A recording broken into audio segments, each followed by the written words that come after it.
para o segundo dia da primeira semana do Patrimônio Histórico do RELU FAO-FAO, Arquitetura Moderna em Isolamento.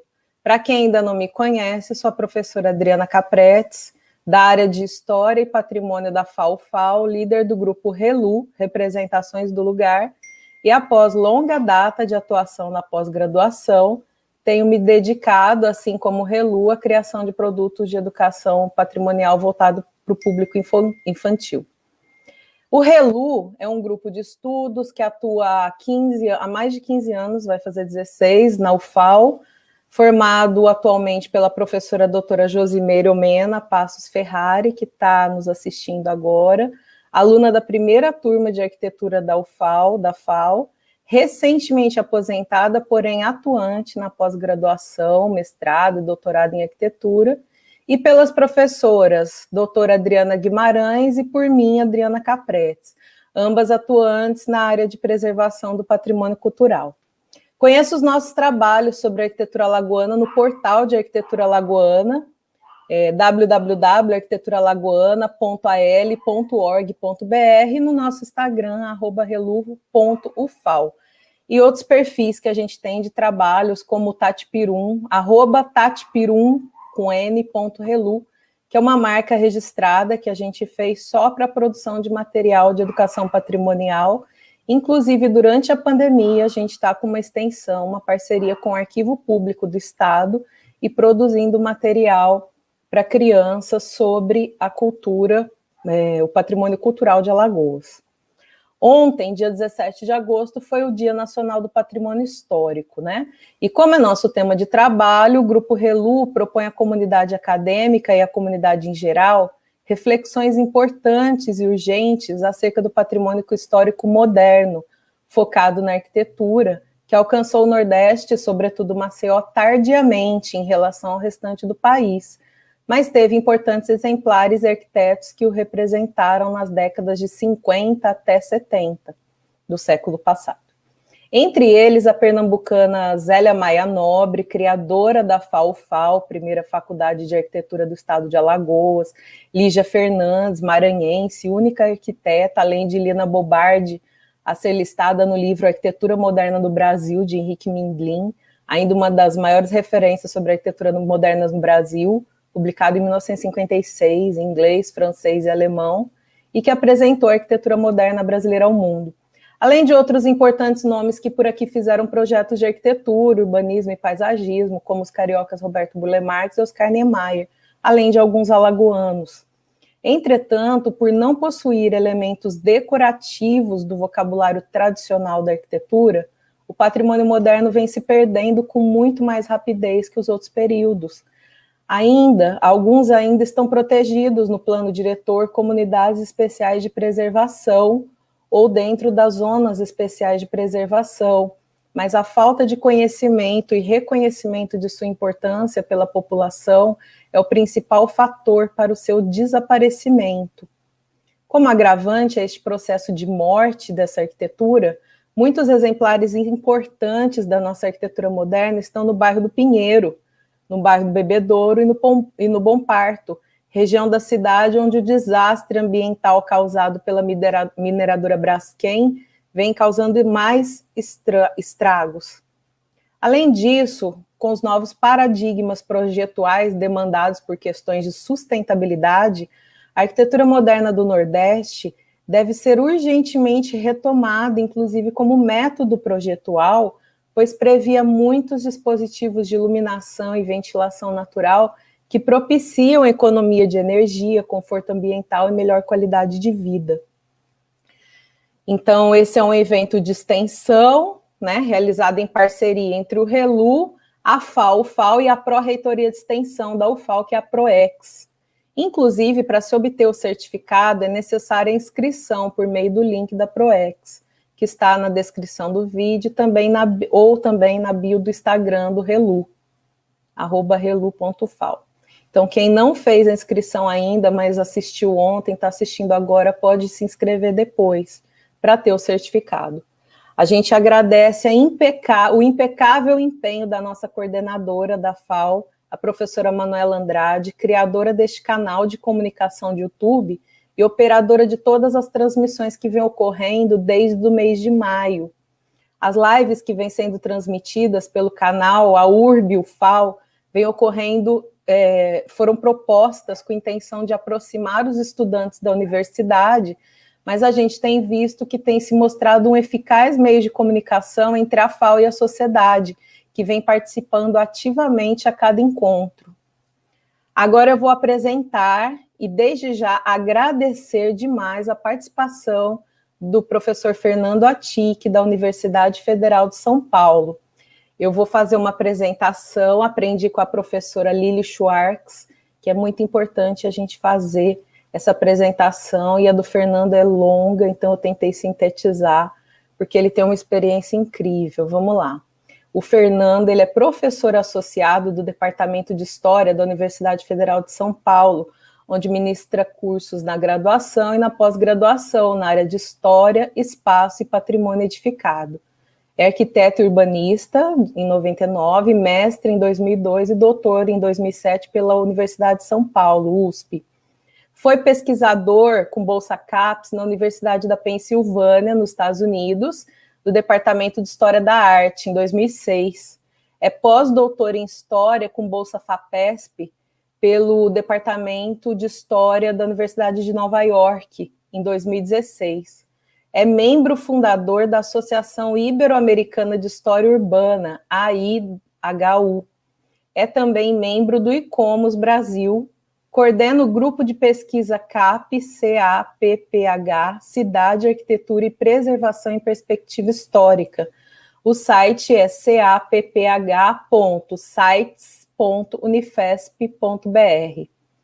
Entre 2017 e 2019, Fernando foi coordenador da Câmara de Pós-Graduação e Pesquisa da Escola de Filosofia, Letras e Ciências Humanas da Unifesp.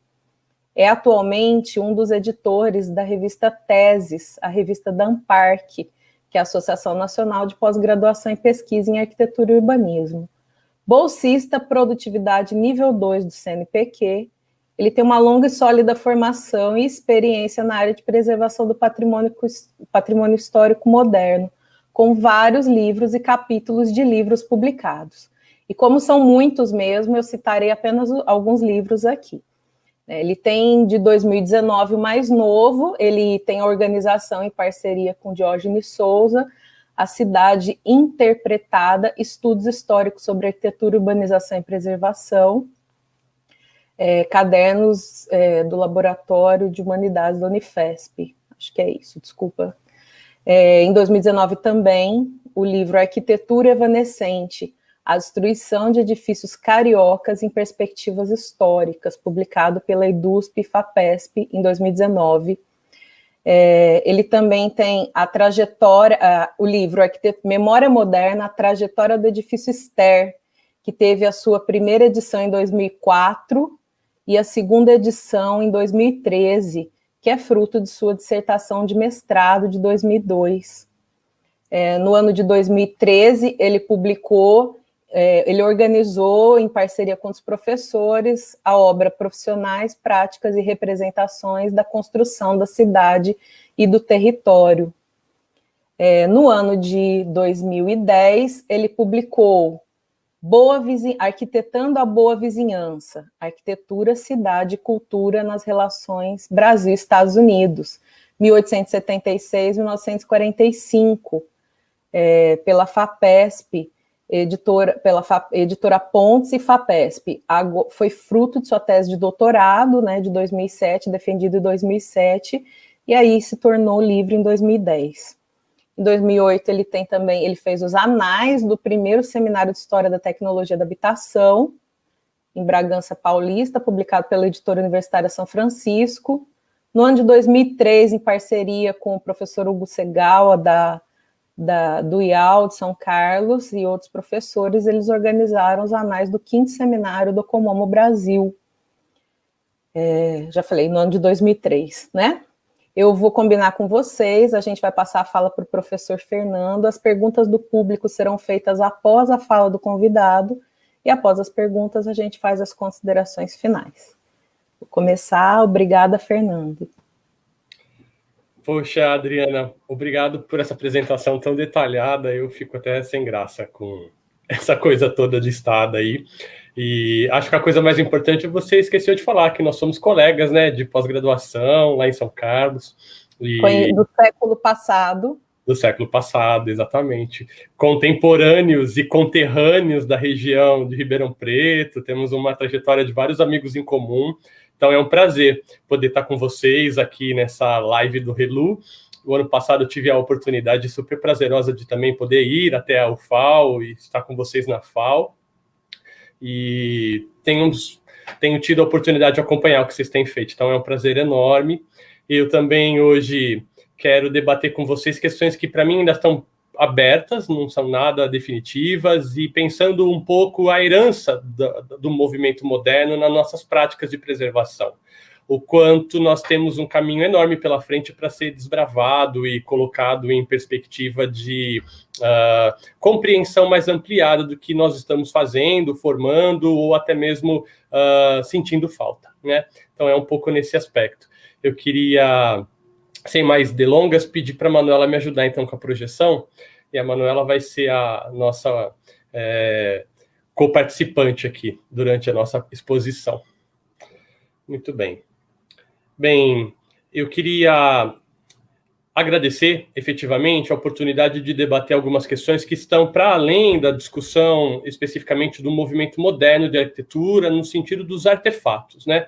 Eu não vou abordar aqui especificamente nenhum edifício que nós consideremos moderno ou modernista, mas eu quero pensar um pouco como os arquitetos que foram formados dentro da herança do movimento moderno e que tem à sua disposição uma sequência de teorias e ferramentas de intervenção nos espaços, tem nos legado algumas questões para pensarmos em esferas positivas e esferas negativas.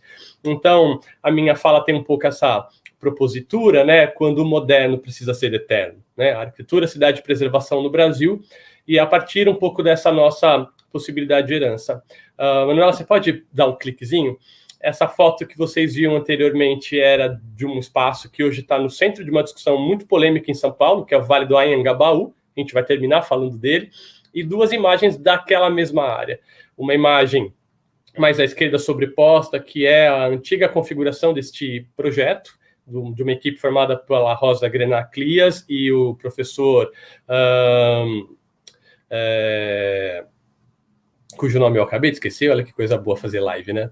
E a última proposta que está sobreposta ali, que é a proposta que está sendo recém-finalizada, inaugurada em algumas semanas, que é a proposta feita pelo escritório do Mário Biselli, em parceria com o Ian Gell, de uma nova formulação para aquele espaço.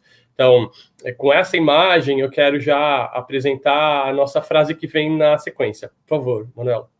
O Carlos Drummond de Andrade tem um trocadilho que eu acho que cabe bem para nós, né? Eu cansei de ser moderno, agora eu quero ser eterno.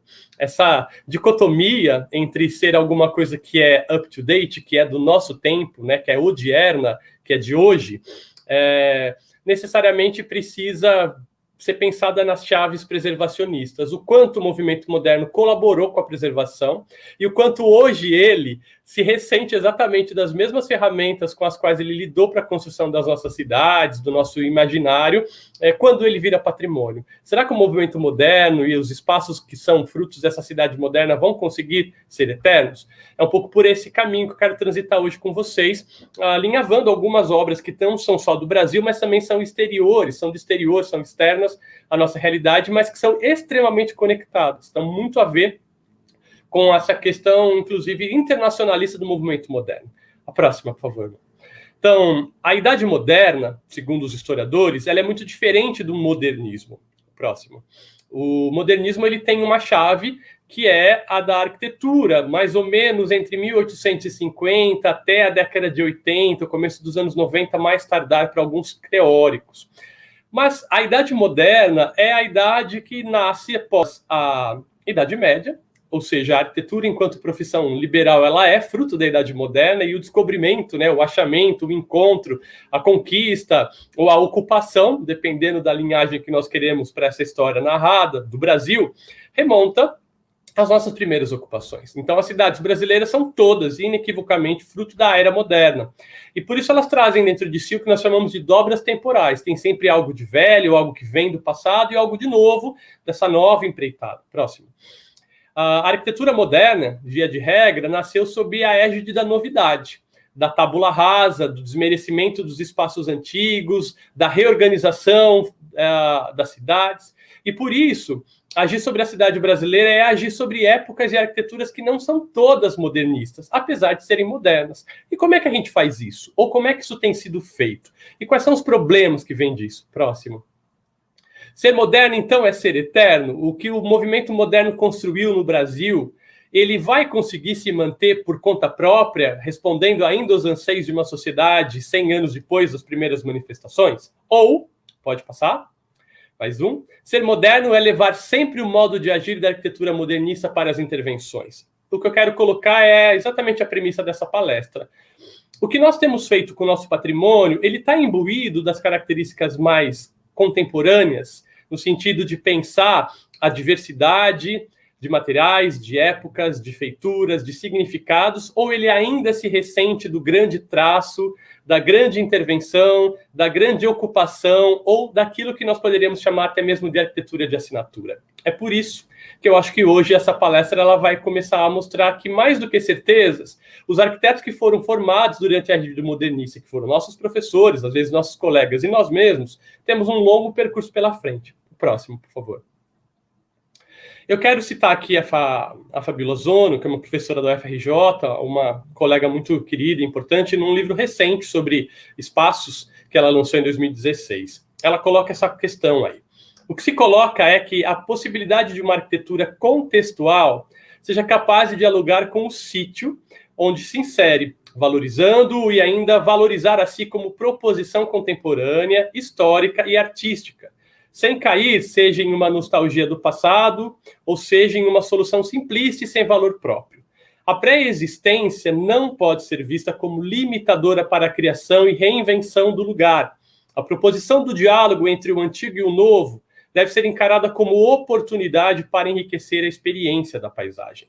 Então, os próprios modernistas criticavam que o restauro do movimento moderno poderia ser feito na íntegra, porque ele era temporalmente próximo de nós. Enquanto nós estamos lidando com edificações, às vezes, do período eclético, que são 20 anos mais velhas do que as primeiras manifestações do moderno, e para elas você tem que fazer uma intervenção descaracterizadora ou muito mais enfática. Essa dicotomia temporal, que até algumas décadas era muito justificada, agora já não dá mais conta. Então, qual é a questão que a arquitetura contemporânea nos coloca? Próximo. Nós temos aí, dentro do universo da arte, algumas questões que podem nos ajudar a pensar como é que nós lidamos com os nossos territórios. Uma delas é o que os historiadores da arte têm chamado de site specific, né? O sítio, lugar específico. Esta é uma proposta que foi construída em Inhotim, que só pode ser feita em Inhotim, porque ela é um lugar, um espaço com características específicas. Um pavilhão chamado Sonic Pavilion foi criado, né, com uma superfície toda envidraçada, uma estética muito próxima do que seria do movimento moderno, conduzida por uma rampa que vai entrada por baixo, uma solução também muito recorrente no modernismo brasileiro, como, por exemplo, o Skarnemeyer fez para a Capela de Brasília, para a Igreja Catedral de Brasília, e que só pode existir ali porque é uma perfuração tão intensa no subsolo que consegue, a partir de um microfone, captar todas as manifestações de movimentação da Terra numa região que é repleta de pedreiras e de grandes estruturas de obtenção de minério. Então, ouvir o que está se passando embaixo da Terra, por mais que a invólucro disso, a arquitetura disso seja universalizante, seja modernista, ela nos revela algo que só faz sentido ali. Escutar o que o lugar literalmente tem para dizer. O site específico talvez nos ajude a pensar o quanto os lugares criados pelo modernismo, pelas outras temporalidades da nossa cidade, nos permitam fazer intervenções, restauros especificamente, que levem em conta a especificidade e não a universalidade. O próximo. Isso também nos leva a pensar as intervenções e o fenecimento, inclusive, das próprias áreas atreladas ao modernismo arquitetônico e paisagístico. Essa praça, a Praça Federal, a Federal Plaza, que está em frente às grandes tribunais de Nova York, ela teve uma primeira configuração com essa obra do Richard Serra, que figurou entre 81 e 89, e que foi substituída por um projeto muito interessante, mais um clique, por favor, da paisagista Martha Schwartz, que vigorou entre 97 e 2011, ou seja, muitíssimo pouco tempo. Que são esses bancos semicirculares que vão envelopando aí esses morrotes de grama que lançavam vapor d'água e algumas horas até fontes, e que foram substituídos, mais um clique, por favor, por um projeto super corporativo que não tem nenhuma relação específica com essa área. Então, qual é a duração que o movimento moderno tem conseguido para suas próprias obras, né? Que tipo de especificidade essa área tem que pode ser completamente apagada? Mais um, por favor. Isso nos leva a pensar, então, o quanto os territórios em que nós habitamos, as cidades que nós criamos, podem nos apontar para uma outra trajetória, que são o que nós chamamos de site-oriented, né? Ou sítio, lugar induzindo a uma ocupação, a uma instalação que só faz sentido ali. Esta, por exemplo, que ocupa um relógio de rua, um relógio termômetro do Rio de Janeiro, tem algo muito interessante, porque ela foi colocada na orla do Rio de Janeiro, no Leblon, vendo ali atrás o Morro dos Irmãos. Mais um clique, por favor. E ela apresentava para a gente, mais um, esses dizeres: eu só vendo à vista. Ou seja, pode ser tanto um trocadilho de quem passa por ali e vê num cartão postal do Leblon outro cartão postal que é o da Baía de Botafogo, vendo inclusive o Pão de Açúcar, mas também com o próprio mercado imobiliário. Ou seja, aquilo que a nossa janela consegue enquadrar só pode ser vendido se for pago de uma vez, se for pago à vista. Ou também porque o mercado imobiliário tem comprado áreas que têm vendido mais do que a qualidade espacial à vista. Não está mais produzindo cidade, não tem mais a capacidade de induzir. Esta é uma obra de arte, né, uma escala quase que urbanística, que faz um trocadilho, uma espécie de denúncia. Mais uma, por favor. Que também vai se manifestar nessa outra obra, chamada Cidade Dormitório, colocada numa franjinha, numa pequena empena-cega, na região do Saara, no centro do Rio de Janeiro. É nada mais, nada menos do que uma pequena construção de várias camas, que se esgueira por uma parede, fazendo uma espécie de denúncia, inclusive, do quanto a arquitetura e o urbanismo nacionais têm conseguido tratar de uma população que está em condição de rua. Ou seja, esta obra ela tem essa dimensão porque ela cabe ali, mas ela revela um problema que talvez seja invisível para a grande maioria dos turistas e até mesmo da população que tem sua própria casa.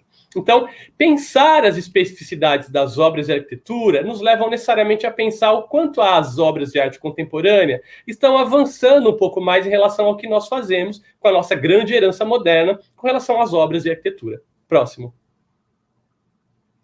E então eu me lembrei de que existem também espaços que estão em processo de restauro ou que foram restaurados, que podem nos dizer bastante do que é capaz de ser acolhido dentro dos seus territórios.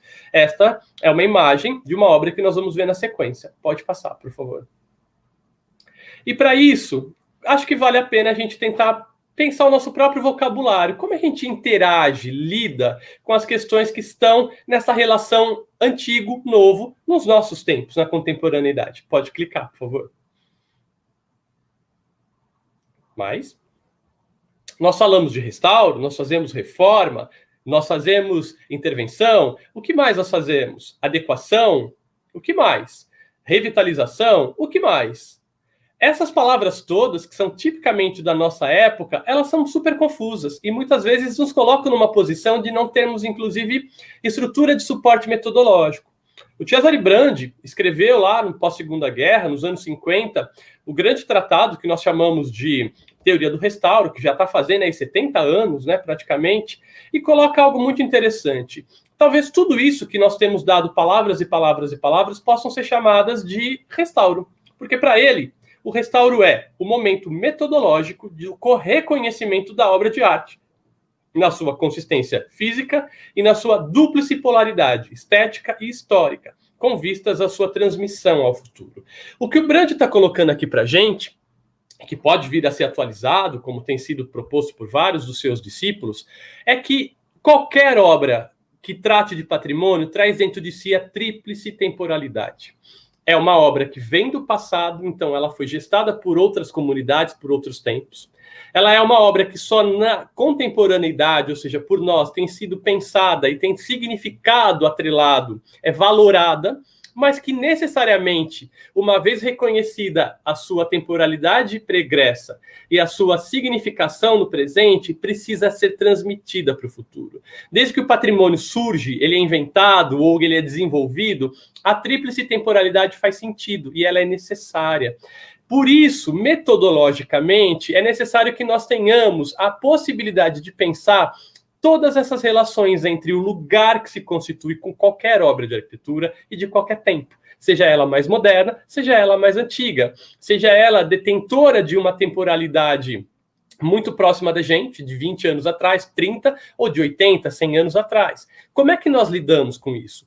Há a possibilidade de lidar com obras mais recentes de uma maneira diferente do que nós lidamos com as obras mais antigas? Será que a gente conhece as tecnologias construtivas que foram empregadas no século XVI e XVII, que nos possibilitariam, com o nosso linguajar e nossa atividade de arquitetos formados no século XX, sob a égide do movimento moderno, simplesmente chegar e pousar nossas estruturas ali em cima? Essas são questões importantes e que eu acho que nós ainda estamos aprendendo a lidar. Próximo, por favor. Para isso, eu gosto muito de algo que está no âmago da teoria do restauro do Brandi, que pode vir a ser atualizado, mas que para mim são básicas, porque elas são quase que questões éticas para o próprio trabalho, que nos apresenta qualquer tipo de intervenção, qualquer tipo de restauro, qualquer tipo de lida com o patrimônio. A distinguibilidade, a reversibilidade e a mínima intervenção. Existem outros princípios na teoria do Brandi, mas essas três, para mim, são os princípios éticos que qualquer arquiteto deveria ter com as suas obras. Pode clicar. Distinguibilidade.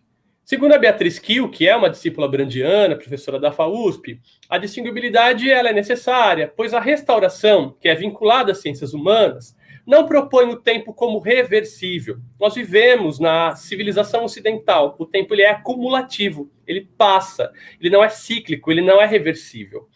E por isso, por não ser reversível, não se pode induzir o observador, o ocupante das cidades, ao engano de confundir a intervenção ou os eventuais acréscimos com o que existia anteriormente, além de dever documentar a si própria. Nós sabemos e nós temos a exata noção de que, ao demarcar qualquer tipo de ação sobre um patrimônio, nós devemos dizer que ela tem uma data, que ela é fruto de uma determinada ação.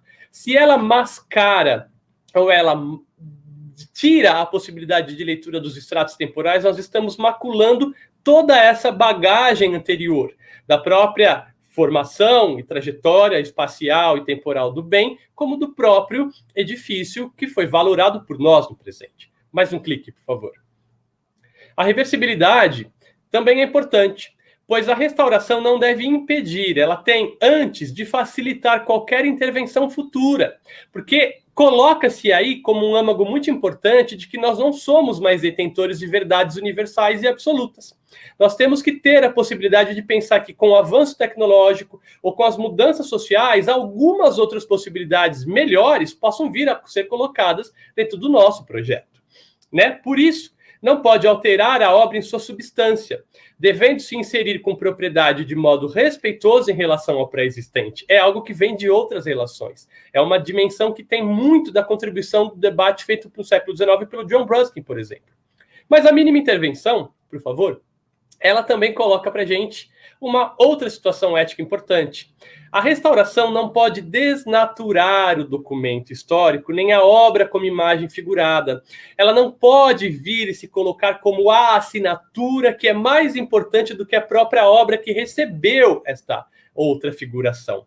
Ou seja, com esses três princípios, dentre vários outros listados pelo Brandi, nós percebemos que nós temos um problema, que é onde nós temos, dentro da nossa bagagem formativa, a humildade para poder dialogar com a obra do outro colega, sendo que nós, arquitetos, somos formados para destruir o que os outros fizeram. Nós fazemos reforma. E reforma, muitas vezes, apaga a autoria do colega. Sequer documentamos ou guardamos isso num determinado fundo que possibilite a chegada ali. Por isso, nós corremos o perigo de termos nossas obras alteradas dentro de um código de ética que não leva em consideração as próprias intervenções que estão colocadas pelo próprio Brand desde os anos 50. Também é uma questão ética, que é a possibilidade de nós sempre acharmos que aquilo que é mais recente é mais importante do que o passado. Essa é uma outra questão fulcral para a formação do arquiteto. E a distinguibilidade, porque muitas vezes nós fazemos uso de tecnologias que são tão pesadas que a nossa assinatura vai ficar para sempre naquela obra, evitando, inclusive, a possibilidade de perceber o que é que veio antes, o que veio depois, porque tudo vira uma única nata pasteurizada da nossa própria ação. Próximo, por favor. Por isso, a agenda contemporânea da preservação tem apresentado pelo menos 3 formas de lidar desses 3 princípios, né? Com as pré-existências. Operação por contrastes, o Inácio de Solá Morales, ele coloca para a gente que nós podemos atuar usando a diferença e a repetição, pensando a arquitetura como um discurso que é musical, inclusive, ritmado, com proporcionalidade, ou por analogia ou tautologia. Também podemos lidar com a arquitetura que nos precede, com a qual nós estamos sendo desafiados a agir, pensando o antigo, né? Então, uma diferenciação em dissonância, como a própria música a partir do ritmo, ou em consonância, contrastando intensamente ou sendo muito mais próximo daquilo. Mas, caso a caso, isso tem que ser pensado. E, por fim, uma ideia de escala, pensando, inclusive, as proporções de contraste para demarcar o nosso tempo. O Bernard Tschumi coloca isso muito nas suas obras, a partir da indiferença. Então, você não vai nem sequer se aproximar muito daquela obra, deixando-a completamente isolada, sendo vista à distância, ou em conflito, quando você tem a possibilidade de marcar temporalmente e materialmente essa situação, talvez até usando de situações especulares, ou de reciprocidade, de modo complementar, de modo próximo. Como é que nós lidamos com isso, sendo que essas palavras não são tão diferentes do que o movimento moderno nos legou? Podemos ir para o próximo. Tudo leva a crer que, ao pensar os lugares específicos e pensando a arquitetura como aquela que não se repete universalmente, porque o próprio movimento moderno também percebeu que isso era impossível depois de avaliação das suas próprias heranças, nós podemos olhar, por exemplo, para o que o Rafael Moneu vai fazer no Museu do Prado, em Madrid. Um museu que é gigantesco, tem uma coleção gigante de pinturas, mas que precisava ser ampliado. Essa imagem que vocês veem nos mostra claramente, então, um declive, uma igreja, um edifício mais avermelhado e, embaixo, uma grande cobertura gramada e o Museu do Prado propriamente dito. Podemos ir para o próximo. Esse museu precisava ganhar uma outra área e o partido escolhido pelo arquiteto foi de aproveitar uma antiga área que tinha sido transformada em ruína por abandono de uma edificação religiosa que existia nas imediações. Essa área foi comprada, podemos ir para o próximo. E essa imagem nos mostra um pouco como é que se faz essa articulação. Então, mais embaixo na página, nós temos o Museu do Prado, uma arquitetura do século XIX, extremamente simétrica, muito bem pensada, que vai ser introduzida numa espécie de edifícios de anexo pelo subsolo. Esse subsolo vai nos levar a acessar essa outra edificação, que vai ser construída ao redor de um grande claustro, que tinha um grande colunato, uma ordem serliana, de maneira a permitir com que ali se desenvolvessem as novas atividades de exposição do Museu do Prado. Há um contínuo espacial, uma vez entrando no Museu do Prado, que vai te permitir chegar naquele espaço e reconhecê-lo como uma área de atividades novas. Qual é a atitude que se coloca ali? Podemos ir para o próximo. É essa. É desenvolver uma linguagem que fosse do tempo, do desenvolvimento dessa obra, e que pudesse também demarcar a importância da pré-existência para o próprio partido daquela construção. Próximo. A imagem anterior nos mostra essa capela, com esse claustro de um convento que vai ser desavisadamente deixado em desuso, envelopada por um muro que aparecia propriamente do espaço urbano, uma espécie de vazio, e essa ordem, né, essa grande colunata. Próximo. O museu, então, vai desenvolver como ponto fulcral, ponto focal dessa exposição, a retomada desse claustro, reabilitando essa estrutura, fazendo com que ela possa ter, inclusive, um acesso de baixo para cima, fazendo com que a própria obra de arte, que vinha de séculos passados, pudesse ser vista nessa proporção de algo a ser visitado também, de algo ser exposto dentro de um próprio museu.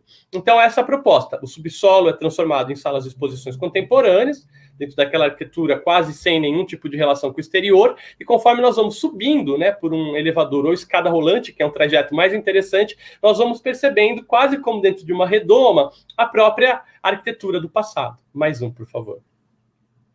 Então, ela era desse jeito, foi encontrada dessa maneira, teve a escavação arqueológica, conseguiu-se fazer uma liberação desses arcos que estavam fechados, e isso transformou essa grande área numa espécie de estrutura que vai ser mostrada, né? Para poder funcionar, houve a instalação de uma cobertura translúcida, que permite, então, a interação com o espaço externo, com a própria visibilidade que se coloca nessa edificação. Ela se transformou no espaço expositivo, mas também abriga algumas outras funções do museu, como um novo café, como área de informações, e que transforma, então, aqueles espaços inóspitos, quase que proporcionalmente dotados de paredes para exposição, numa área de respiro, de outra possibilidade. É uma operação de restauro isso? Sim, é uma operação de restauro, mas que também é muito difícil de ser pensada, porque por que não se deixou a obra como ela estava?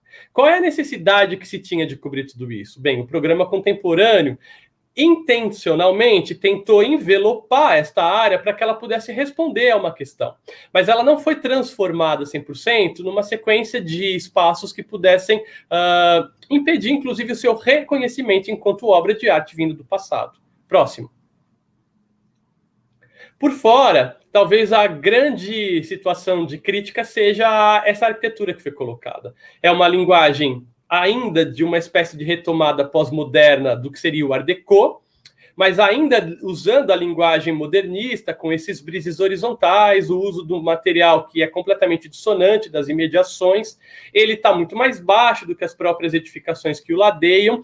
Claramente é uma obra contemporânea, mas ele guarda pouquíssimo daquilo que vem a ser, inclusive, a própria obra que despontava anteriormente, que era a colunata.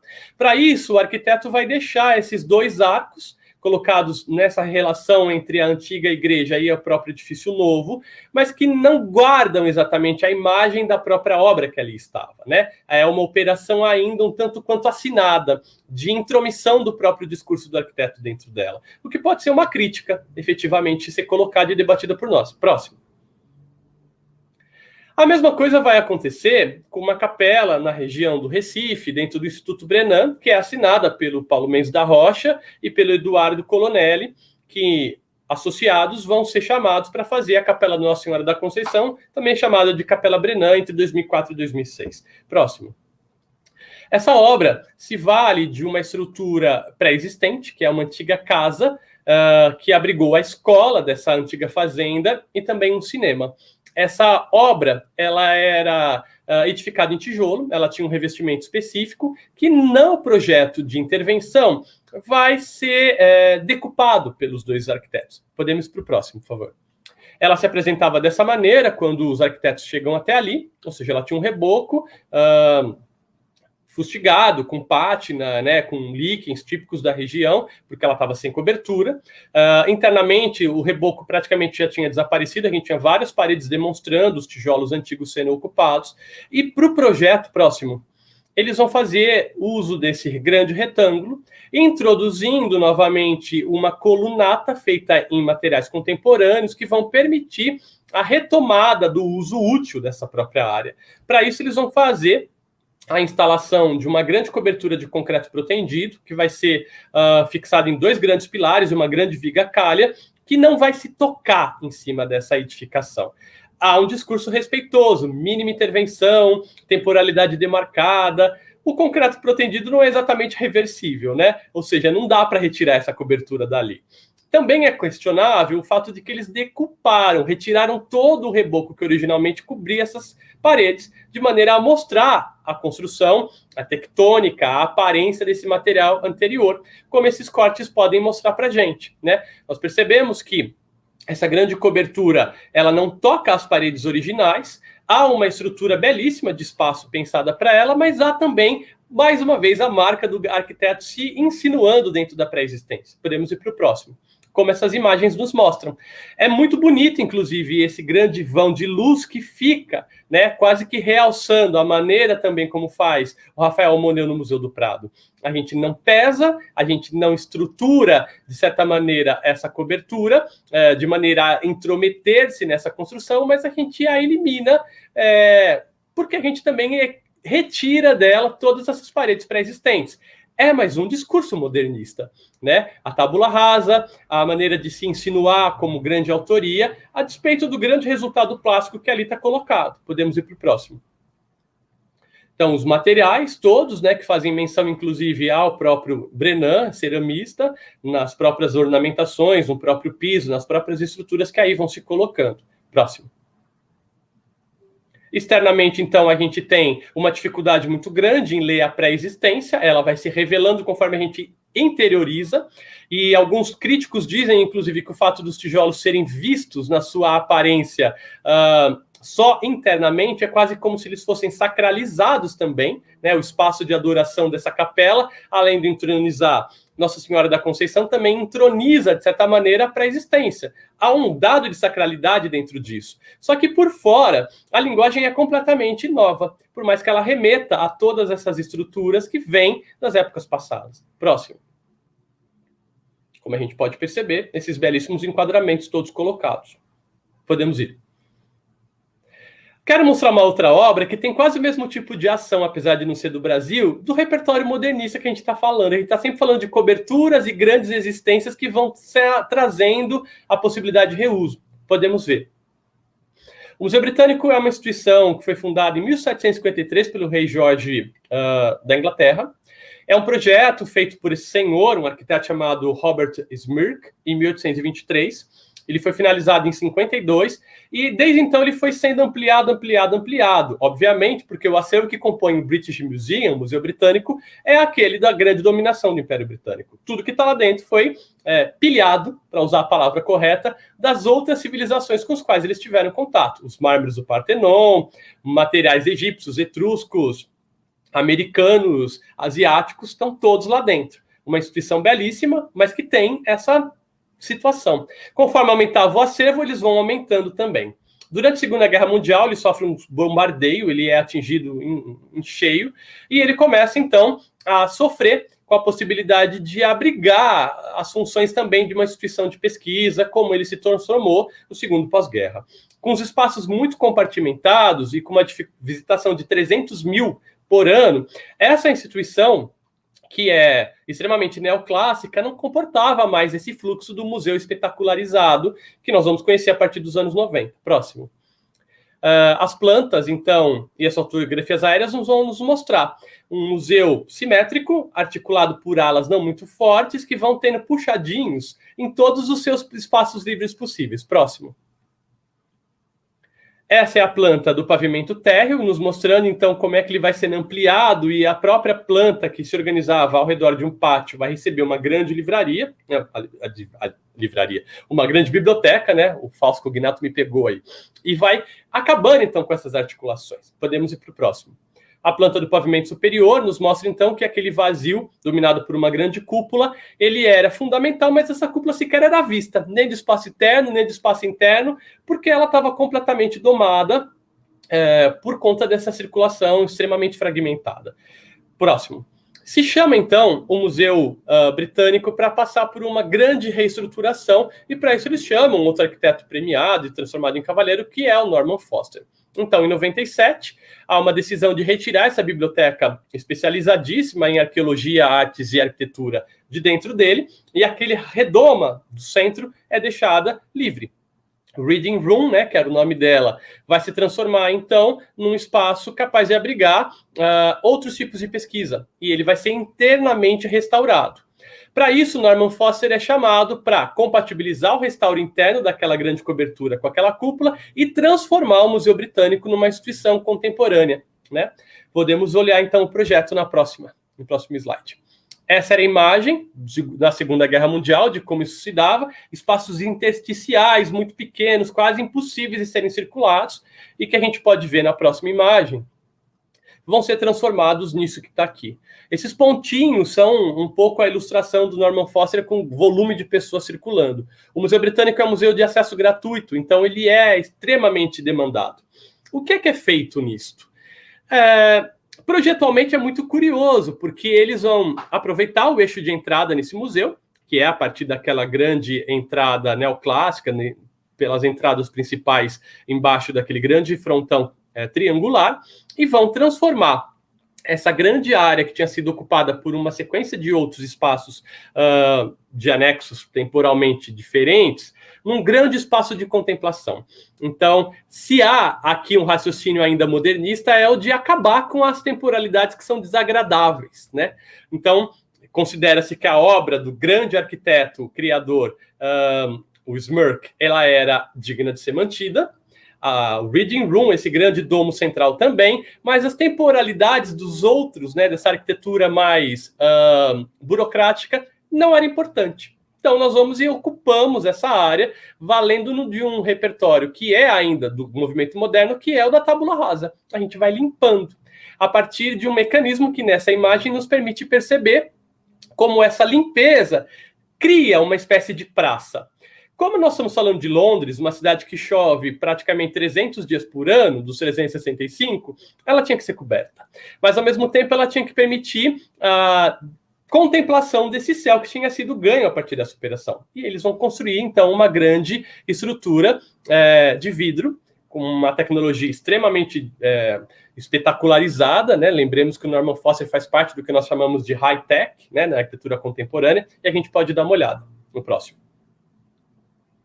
Esse corte, então, nos mostra essa cobertura, que vai deixar o domo como um espaço funcionando como tal, como cobertura, e vai sendo, a partir de inúmeros triângulos, criando uma malha que pudesse se adoçar a essa cobertura. Aí também há um discurso de reversibilidade, de mínima intervenção, de não macular o documento original, que vem um pouco dessa teoria pautada no Cesare Brandi. Podemos ir para o próximo.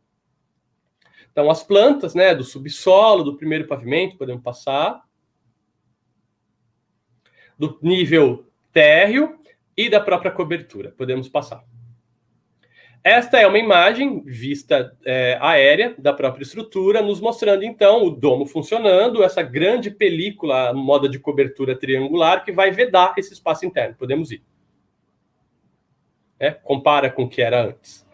E a imagem, podemos ir, que vem logo que você ingressa a partir desse grande frontão curvilíneo, é disto, né? Esse domo que vai receber uma nova estrutura envelopando para servir, inclusive, de apoio a essa grande estrutura de cobertura que vai meio que alinhavar todas essas alas do grande edifício.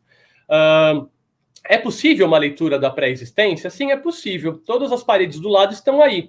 É possível ler qual era a vedação original desse grande domo? Só nessas pequenas nesgas que sobraram dessa grande envelopamento, dessa grande estrutura branca. Podemos ir. Ela funciona bem? Ela funciona muito bem. Ela serve como espaço de distribuição para as inúmeras alas do museu, como centro de áudio-guia, como centro de exposição temporária, como área de informações, como área de restaurante, café, como área também de pequenos auditórios que pudessem organizar esse grande fluxo. Os usuários dizem que, com isso, você conseguiu melhorar a própria distribuição. Mas quando a gente olha para essa grande cobertura, a sensação que dá é que ela é muito menos invasiva do que quando a gente olha para o projeto. Ela quase nos convence de que há aí um raciocínio de intervenção dentro do moderno, que foi para o bem do museu que nós fizemos toda a limpeza das outras temporalidades que ali estavam. Podemos ir. Ela, além de tudo, é muito fotogênica. Pode passar. Inúmeras fotos, essas fotos são minhas, eu tirei isso em 2014, quando eu estive num congresso lá, eu pude visitar e passei 8 horas dentro dele. Então, para que vocês percebam um pouco essa ideia do existente e do novo, essa linguagem de envelopar essa grande cobertura semicircular é justificada pelo Norman Foster da seguinte maneira. Por ter recebido tantos anexos ao longo da sua existência, o reboco original e todas as estruturas que se grudaram, se adoçaram a essa estrutura da cúpula, elas estavam completamente deterioradas. Então, o reboco disso já não era suficientemente atraente para ser deixado intacto, porque não era mais pedra, como todos os edifícios laterais. Eles também vão fazer uma grande estrutura de concreto, quase como se fosse um grande pilar, que pudesse fazer com que toda essa cobertura pudesse ser lançada a partir dele, né? Justificativa dada aí no memorial descritivo do próprio projeto. Podemos ir.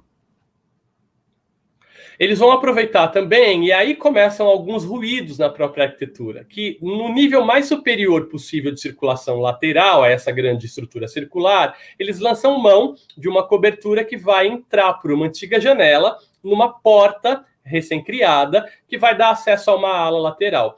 Isso não existia, eles estão cortando o peitoril de uma janela existente, que estava praticamente intacta, para criar essa nova estruturação. Podemos ir. A gente pode perceber, então, aqui, esses mecanismos de circulação que vão fazendo a entrada por essas outras áreas. Podemos ir também. Aqui fica mais claro como é que essa cobertura se liga aos dois corpos. Pode ir. À noite, né? Ela é vista dessa maneira. Pode ir. Aqui a gente consegue ver vários pontos de turismo de Londres, a London Eye, né, a roda gigante enorme que foi colocada, ali atrás a torre do Tate Modern, coisas que são muito do nosso imaginário arquitetônico, aí também intervencionista. Pode ir. Quando a gente pensa numa cobertura e numa readequação de fluxos de um museu, a gente cai num museu quase contemporâneo, que é a Pinacoteca do Estado de São Paulo, também projeto do Paulo Mendes e também do Eduardo Colonelli, só que associado na época com o Milton Ricoy Torres, professor da FAUSP. Essa área, ela foi mundialmente conhecida, o Paulo Mendes da Rocha acabou ganhando o prêmio Pritzker de arquitetura por conta dessa intervenção, sobretudo, né? E ela é um museu que tem uma longa existência. Ele foi construído para ser a sede de uma escola chamada Liceu de Artes e Ofícios, cujo projeto era do escritório do Ramos de Azevedo, um arquiteto paulista. Esse projeto nunca foi finalizado, ele nunca foi rebocado. Originalmente, nesse corpo central haveria uma grande cúpula muito assemelhada àquela do Museu Britânico, que não teve dinheiro para ser construída, embora o seu octógono, o seu tambor, tenha sido construído.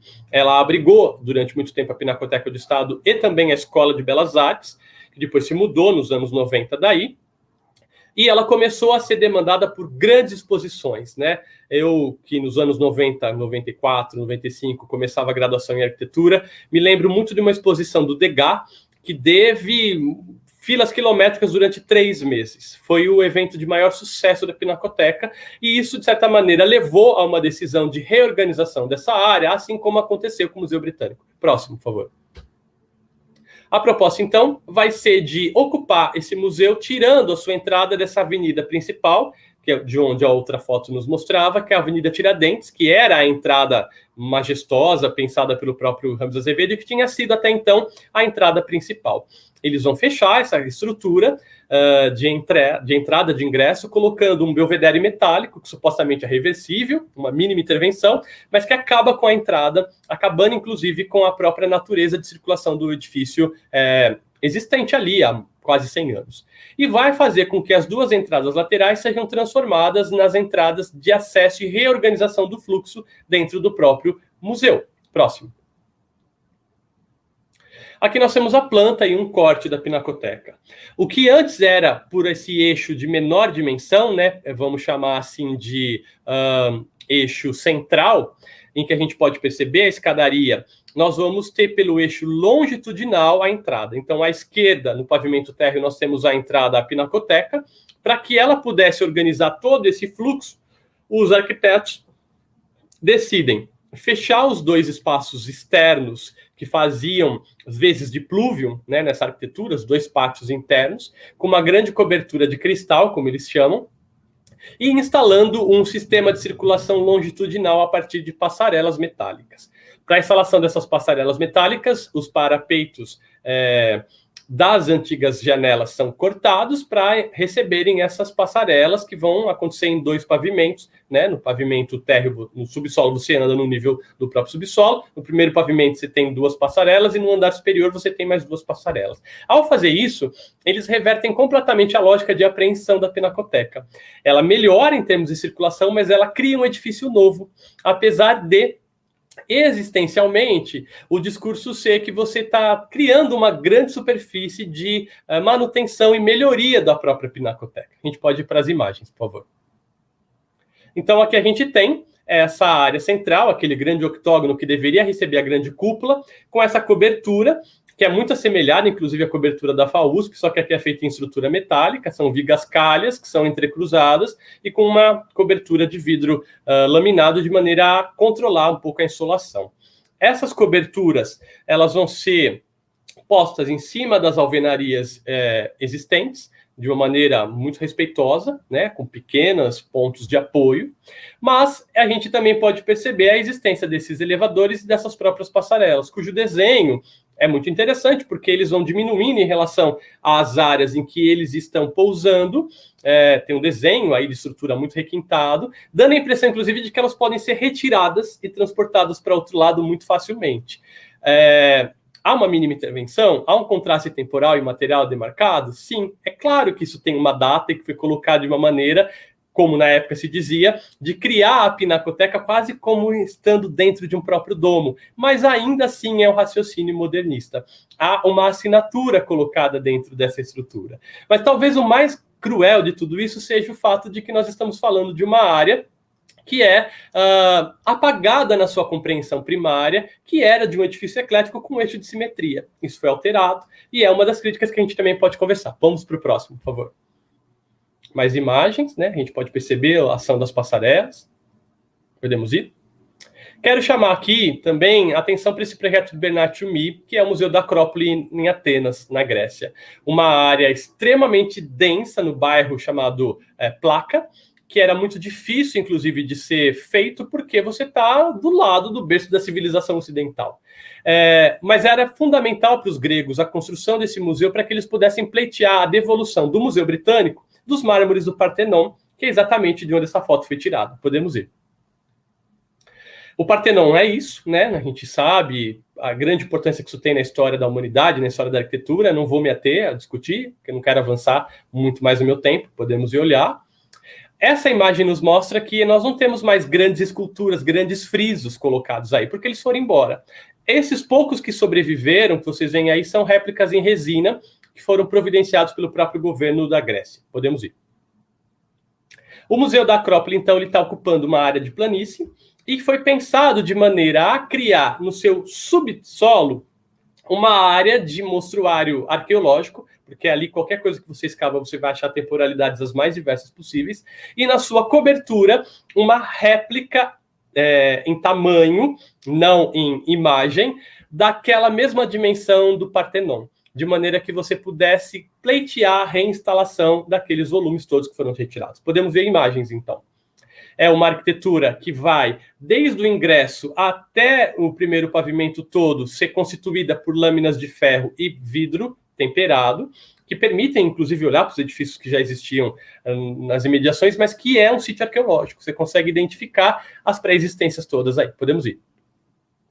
Um pouco isso, né? Você vai percebendo a maneira como eles vão conseguindo pousar esse edifício de maneira a não apagar, dentro do possível, né? Afinal de contas, estão construindo em cima de um sítio arqueológico essa edificação. Podemos ir. Então, você vai tendo essas lâminas que vão criando esse enquadramento dos próprios edifícios da paisagem que está no entorno da própria nova edificação. Pode seguir? Mais uma vista. Ainda é uma linguagem super moderna, né? É uma linguagem da arquitetura do século XX, não podemos negar isso. Podemos ir. É um material pesado, não tem reversibilidade alguma aí, porque é um edifício de concreto armado. É dificílimo ser retirado, mas há algumas linguagens de tentativa de aproximação. Podemos ir. Então, internamente, o museu ainda continua mostrando, num grande átrio escavado, essas áreas todas que são achadas na escavação da própria feitura do edifício. e ele vai se desenvolvendo em níveis que vão permitindo sempre olhar um andar para o outro, uma sala a outra. É um museu transparente, efetivamente. Pode ir. E aí nós chegamos naquilo que é, talvez, a coisa mais bonita em termos de poesia. O último pavimento é uma grande lâmina de vidro que tem feito nessa cobertura uma modulação em material contemporâneo das mesmas proporções verificadas no Partenon, que é o tempo inteiro visto, né, nessa acrópole desde aquele andar. Então, as peças originais que ainda tinham sobrevivido em mármore no Partenon estão todas dispostas dentro do museu, de maneira que você consiga, sem fazer uma réplica, sem cair na maculação do documento original, perceber como elas estavam. E aí há uma campanha muito bonita, inclusive para que aquilo tudo que está na Grã-Bretanha possa ser devolvido e instalado aí, demonstrando, inclusive, que o argumento maior para não devolução pelos britânicos de que a Grécia é um país pobre, não tem estruturas materiais e nem financeiras para cuidar disso tudo, cai por terra, né? Podemos ir. Mas aí eu quero finalizar mostrando rapidamente dois espaços.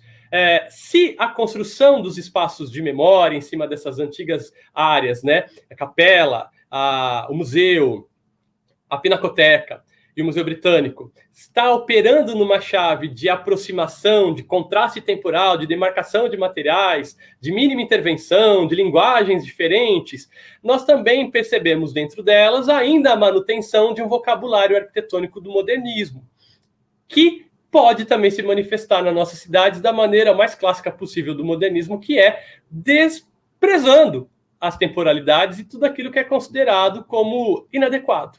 Então, a demolição é uma ferramenta de memória também para as nossas cidades? O Brasil claramente diz que sim. E nós temos dois casos para ver rapidamente. A demolição da Avenida Perimetral e a nova frente aquática do Rio. A Perimetral, pode passar, ela era uma grande área como uma espécie de viaduto, que circulava da região do aeroporto Santos Dumont, no começo do aterro do Flamengo, até embocar na Praça Mauá, e depois prosseguindo até a Ponte Rio-Niterói, que vai ser demolida como preparação para os Jogos Olímpicos do Rio de Janeiro. Essa área que vocês estão vendo é a Praça Mauá, uma das áreas mais antigas de ocupação do Rio de Janeiro, berço do Porto do Rio de Janeiro, que nesse momento já tinha tido o seu processo de demolição da perimetral e a possibilidade de retomar toda uma frente aquática que não era até então possível. A perimetral ficou mais ou menos 40 anos funcionando como o eixo principal de estruturação. Se, por um lado, nós tirávamos uma grande estrutura de concreto que era poluidora e que acabou com a ambiência de vários bairros, por outro, era a possibilidade também de devolver à população um acesso ao mar. Só que como as nossas cidades ainda estão calcadas num usufruto do carro, o que aconteceu com a retirada da perimetral foi a construção de um túnel.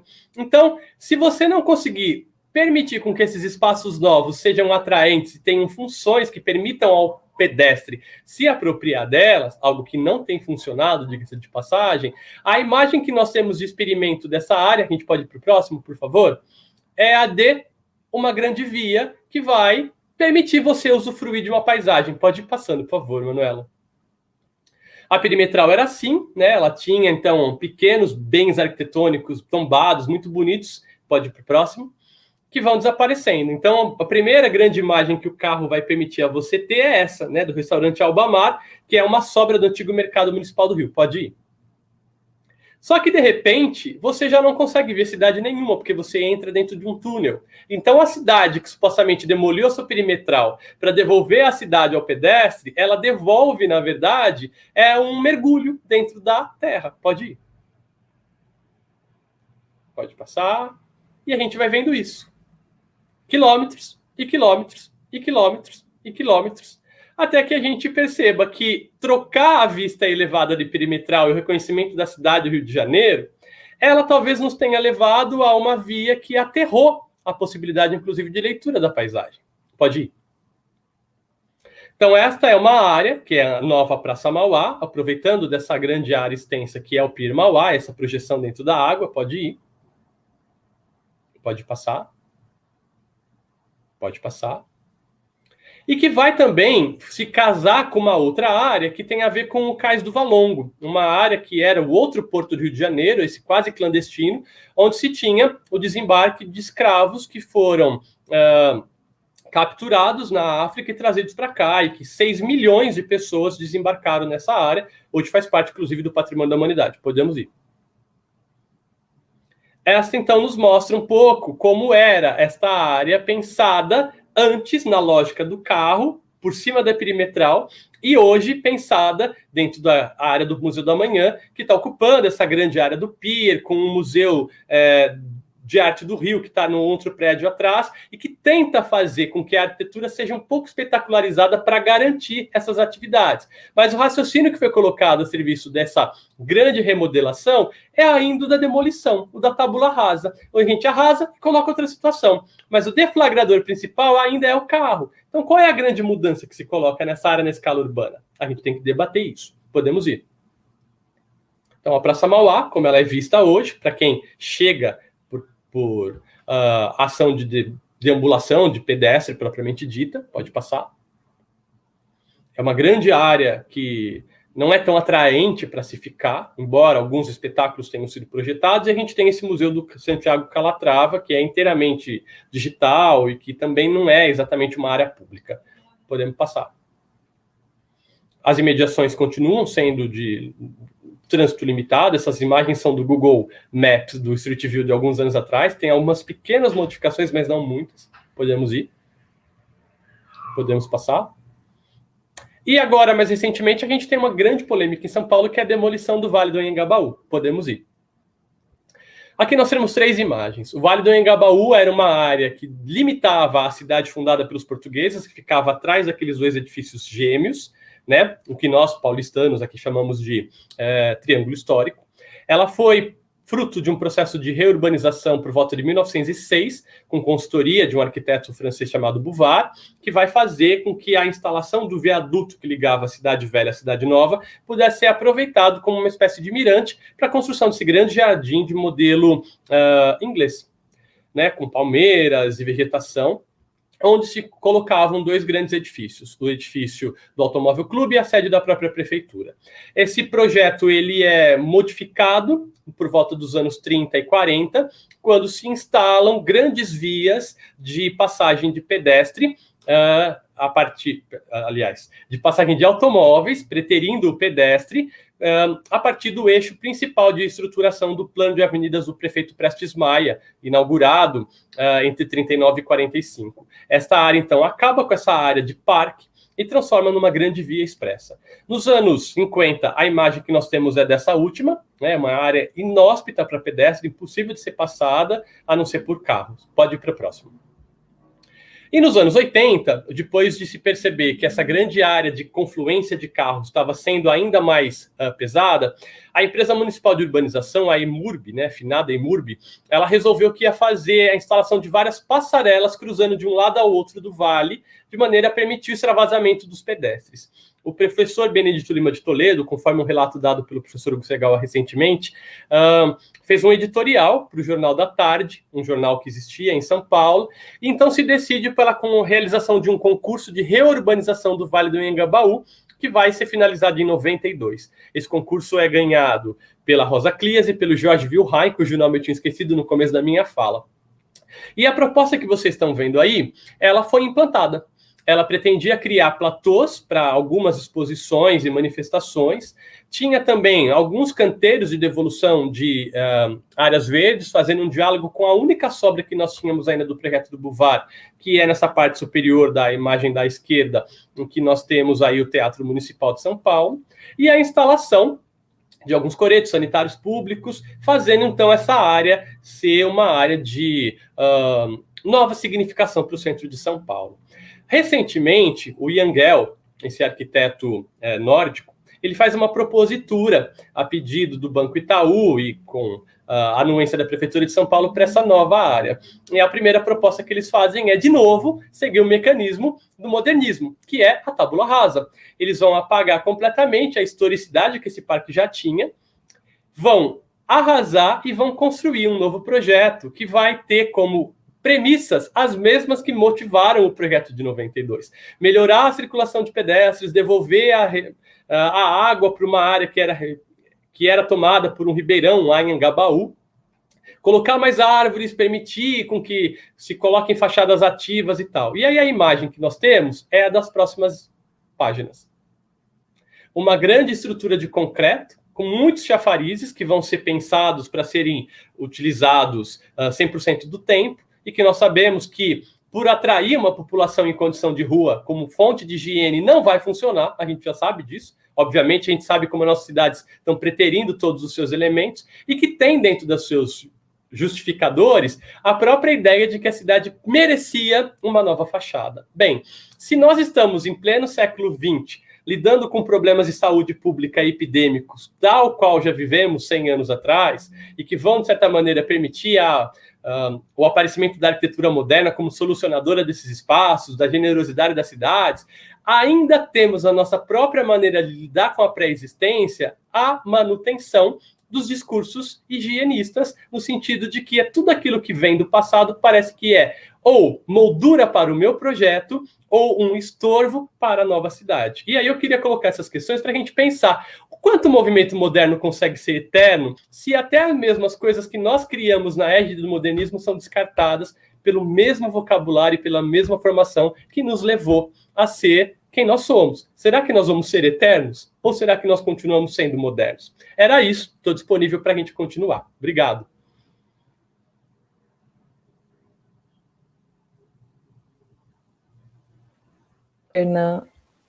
Obrigada, Fernando. Excelente explanação, cheia de exemplos. E aqui a gente tem vários comentários.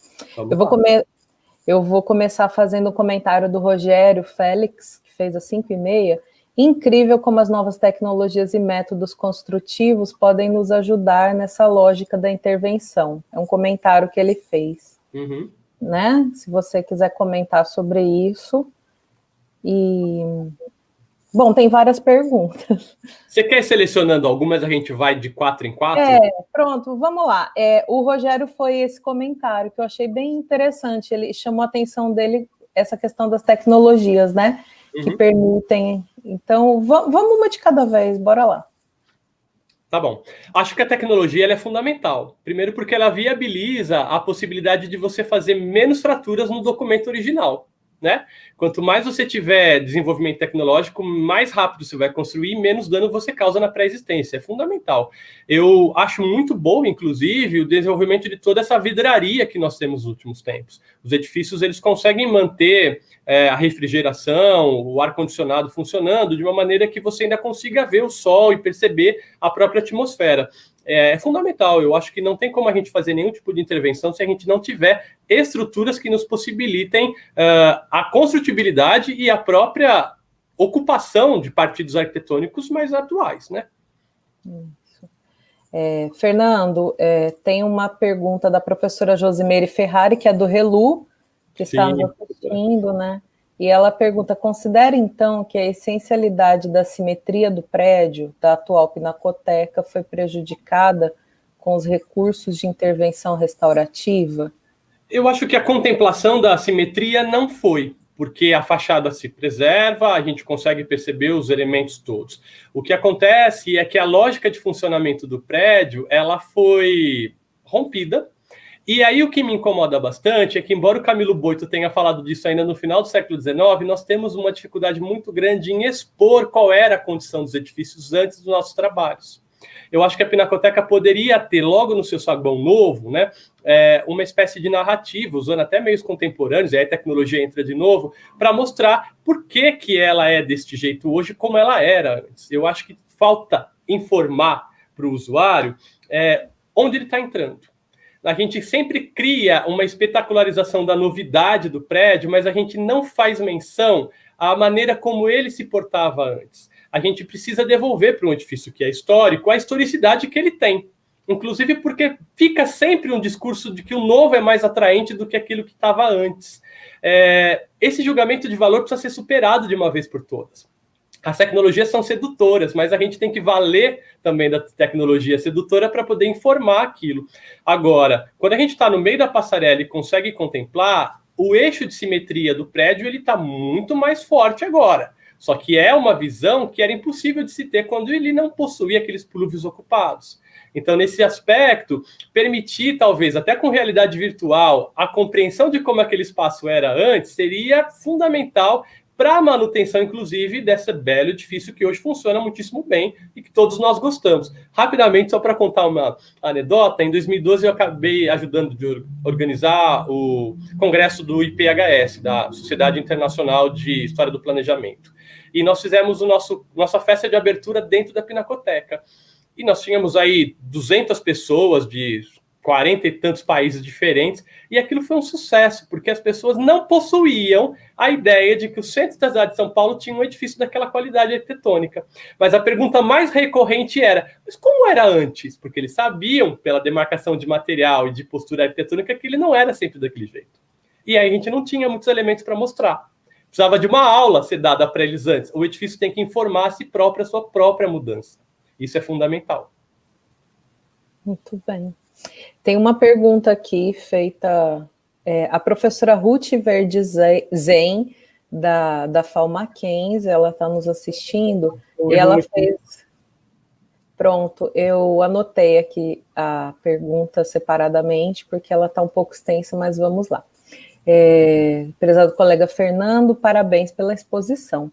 Se entendi bem, resumidamente, parece que sua posição é a de que os conceitos de restauro concebidos a partir de e para serem aplicados em situações de restauro de obras de grande valor artístico histórico precisam sempre e necessariamente ser atendidos de maneira rigorosa e integral em quaisquer obras que aproveitam de pré-existências arquitetônicas. Há exceções possíveis? Na sua opinião, quais obras recentes poderiam exemplificar esses outros, entre aspas, casos, se é que existem? Obrigada. Eu acho que esse é um desafio mesmo da contemporaneidade. A teoria do Brand ela é muito aceita, curiosamente, para os conservadores de papel, obras de arte, pintura. É muito comum a gente, por exemplo, ir ao Arquivo do Estado e pegar um documento que foi restaurado e a gente perceber a manutenção, né, dos princípios brandianos ali. Na arquitetura, ela é bem mais complexa, mas ela é cabível. Eu tenho prestado atenção nas obras que têm sido apresentadas para a gente, e mesmo que a gente não consiga 100% do tempo garantir a execuibilidade, segundo os princípios que ele nos coloca, ele já tem sido mais palatável dentro das nossas posturas arquitetônicas, sim. Mesmo em São Paulo, para obras menores, a gente consegue perceber como o entendimento da leitura, da integralidade do objeto, ou a informação de como ele se portava antes, tem sido mais capazes de serem vistos. É muito difícil agora de cabeça eu me lembrar de vários exemplares, mas eu estava aqui pensando em como uma geração de alunos formados pós-90, cujo o âmago da discussão já é, inclusive, das teorias dentro da própria formação de arquitetos, já saem balizados por essas iniciativas. Eu estava me lembrando, inclusive, de como, no ambiente urbano, algumas cidades já têm tratado dentro dos seus planos diretores da possibilidade do gabarito ser um objeto de informação da própria leitura dessa pré-existência. Algo que antigamente ficava quase como sendo algo celebrado, porque era muito inovador, hoje eles já começam a aparecer. Eu acho que o grande elemento estruturante desse pensamento da intervenção é que o moderno, efetivamente, ele tem muito a nos ensinar em termos de resolução de espaço, efetivamente. Mas a gente ainda precisa introjetar no moderno também a moderna teoria do restauro, de maneira que uma coisa não fique tão apartada da outra. É um pouco isso que eu tenho advogado, e algumas colegas que têm feito formação Brasil afora têm advogado. Então, eu vou citar aqui algumas pessoas. Acho que a Manuela Rufinoni faz um trabalho fundamental sobre isso dentro do curso de História da Arte, nas formações que ela faz de especialização em arquitetura, na Unifesp. A Natália Miranda, que foi professora da UFRN, agora está também na UFPE, a Ana Paula Fará, dentro da PUC Campinas, a Beatriz Kiel, dentro da própria FAO, a Mônica Junqueira. O Mackenzie tem feito muitos projetos também, levando em consideração isso. Eu me lembro bastante de participar de algumas bancas da Roseli Delbuc, e essa questão também estava colocada, de projetos, apesar dela orientar mais na área de história, os projetos já saírem com esse tipo de intervenção. Quando eu estive na UFAL, participando da banca de contratação da própria Adriana, essa era uma questão que dentro do portfólio dela já aparecia e estava muito colocada. A gente tem um universo na Bahia também muito forte, e a gente tem percebido que cada vez mais esses repertórios têm sido publicados, o que eu acho que é fundamental. Quando eu fiz a minha graduação, e terminei em 99, e eu fiz uma intervenção no terreno anexo ao edifício Ster, era muito mais difícil encontrar. Ficava muito mais no âmbito da autoria do que da possibilidade da leitura, porque era uma informação mais hermética. E agora eu acho que ela já está mais dissociada dessa possibilidade de intervenção, de fato. Certo, obrigada. Elton Quadros, ele faz um comentário, antes da pergunta do Paulo, vou fazer só, é um comentário, não é uma pergunta, tá? Como não sou da área, não me atrevo a perguntar, mas tanto hoje quanto ontem as palestras estão muito boas e instigantes, mesmo só para o interessado, quase diletante em patrimônio e arte. Obrigado. Obrigada a você, Elton, por estar assistindo, né, nos prestigiando. E é isso, a ideia é que não seja somente para o público acadêmico, de forma nenhuma. E o Fernando fala de uma forma muito acessível, eu acho isso muito importante também. Olha só, tem uma pergunta aqui do Paulo Marques, que estava no ar. Professor, excelente aula como sempre. O senhor acredita num comodismo com as técnicas utilizadas para a restauração de monumentos modernos, o que acaba gerando intervenções como da FAUSP? Eu acho que o problema do restauro da FAUSP nem está nessa toada do comodismo.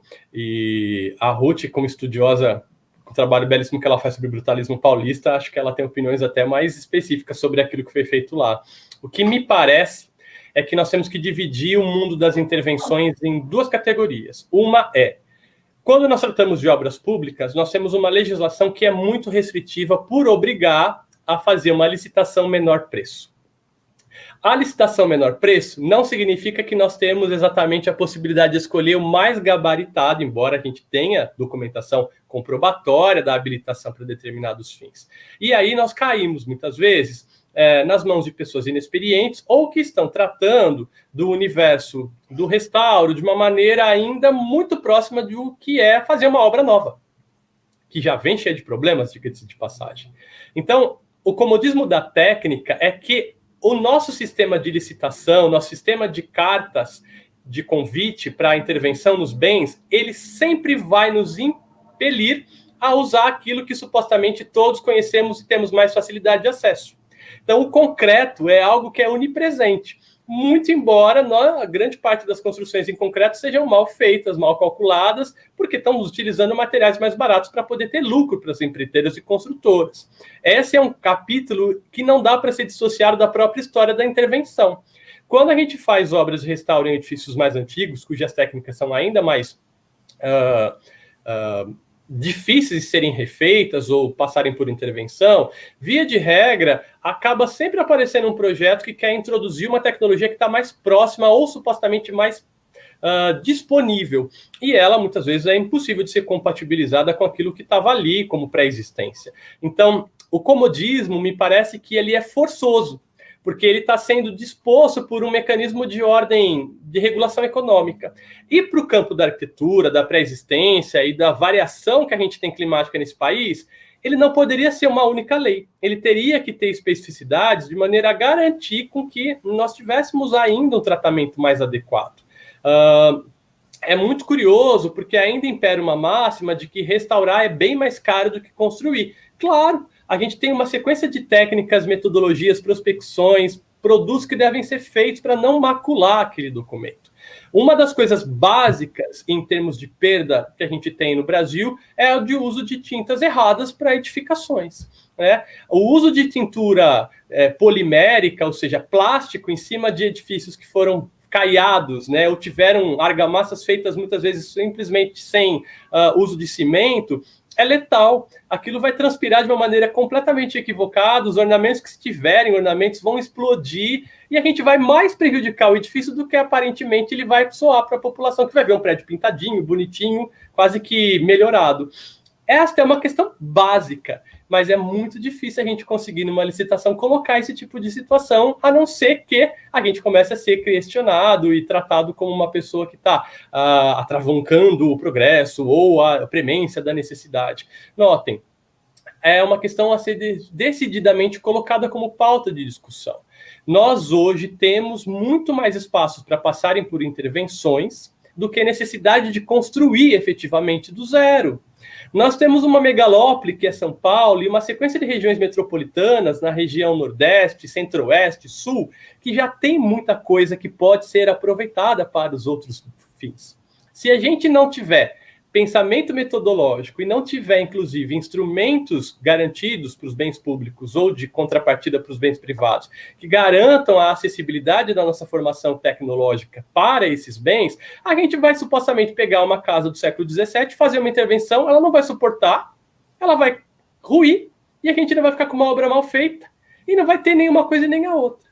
Então, a gente precisa sempre demolir para poder ocupar as nossas cidades? Eu acho que a gente está chegando numa pauta que deve ser pensada de outra lógica.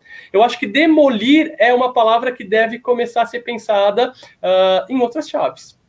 Não me parece que seja nem ambientalmente sustentável o que a gente faz com esses bandos de entulhos que a gente gera cotidianamente nas nossas cidades, nas nossas práticas.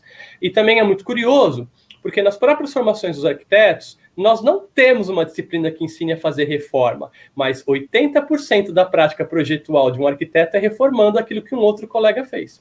Muitas vezes apagando, inclusive, a própria postura que ele tem. Nesse aspecto, cabe perguntar, por que a gente sempre pensa, então, a partir de um terreno ideal e nunca a partir da pré-existência? E por que a gente não ensina a fazer reforma e muito menos amplia a possibilidade de pensar o restauro no seu amplo significado dentro dos nossos cursos? Eu acho que está na hora. Século XXI. E aí eu recomendo que todo mundo assista Parasita, para pensar um pouco a ética do trabalho do arquiteto, inclusive, e o quanto a gente não está fazendo nada, efetivamente, por conta de um mercado que sequer conhece o que nós somos, efetivamente. E aí, Fernando, eu gostaria de complementar esse teu comentário, que aqui na FAO, eu sou da área de Teoria e História, a Manuela que está organizando esse evento também, nossa coordenadora é da área de Teoria e História, a Josimeire Ferrari do Relu, assim como a Adriana Guimarães, que é a Adriana que você citou, né? Uhum. São da área de Teoria e História e restauradoras, né? Parte dos restauros feitos em Alagoas foi por autoria delas, e elas têm esse conhecimento muito profundo sobre essa questão do cuidado com os materiais, sabe? E eu pude visitar vários deles e achei fantástico, você me levou. Sem dúvida. E assim, como a gente está aqui hoje num grupo de várias professoras da área de Teoria e História, da FAO, eu queria até, e tem alunos presentes, né? A gente sempre defende que nas nossas reuniões, né, Manu, a gente conversa muito, que isso já passou da hora de ser tratado como matéria de projeto, porque é sempre visto como assim o restauro que o aluno vai ver lá no último ano, ou as coisas da professora de história, sabe, colocam a gente na história como um grupo à parte, né? Eu acho que tem esse problema muito sério entre o ensino de projeto, né? O projeto vê o passado como uma coisa ultrapassada e congelada e inútil, e realmente eu acho que passou da hora de que se ensine teoria e história e restauro junto com o projeto, né? Que não fica essa coisa descolada. Mesmo porque o nosso passado já tem cara de moderno, mas ele também já é passado.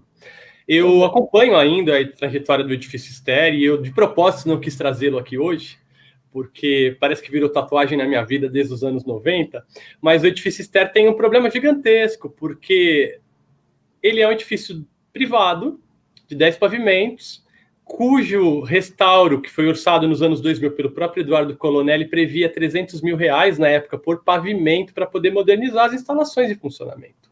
Quem é que consegue manter isso numa instituição privada? Né? E aí a gente se pergunta, o que a gente vai manter daquele projeto? Porque a imagem dele vai começar a ser difícil de se manter íntegra daqui mais algumas décadas. E ele vai cair no estado de ruína, possivelmente. Mas o fetiche que se criou sobre a arquitetura moderna nos coloca a pensar se a teoria do Proudhon, né, que é um teórico que escreve sobre o restauro da arquitetura moderna, vai conseguir mesmo se aplicar a todos esses modernos centenários, senhorzinhos já. E essa é uma discussão que, para nossas cidades todas, é fundamental. E nós vamos ter que começar a pensar que a maneira de articular a intervenção, né, a feitura de projetos sobre eles, vai ter que começar a ser onipresente na nossa civilização. Porque se nós estamos perdendo documentos dos séculos anteriores, nós vamos começar a perder muito dos que nós temos hoje. E esses edifícios são geradores de uma grande carga simbólica, mas também de resíduos. É concreto.